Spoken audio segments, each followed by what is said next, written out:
अस्सलाम वालेकुम। पारा 8वां अल-राफ बता रहे हैं अल्लाह ताला, यकीन जानो जिन लोगों ने हमारी आयत को झुटलाया है और उनके मुकाबले में सरकशी की है, इनके लिए आसमान के दरवाजे हरगिज़ ना खोले जाएंगे।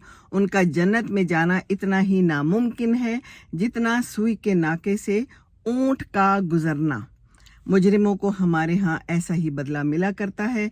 इनके लिए तो जहन्नुम का बिछोना होगा और जहन्नुम ही का ओढ़ना। ये है जालिमों की सज़ा। जालिम क्या कर रहे हैं दुनिया में? बहुत जुल्म कर रहे हैं। सबसे बड़ा जुल्म जो हो रहा है, एक दूसरे के ऊपर हम तोहमतें लगा रहे हैं, हम गीबत कर रहे हैं, है ना। ये भी बहुत बड़ा गुनाह है। और जो भी जुल्म करेगा, जो भी यहाँ अल्लाह ताला के आयात को झुटलाएगा, ये बता रहे हैं, तो वो क्या होगा?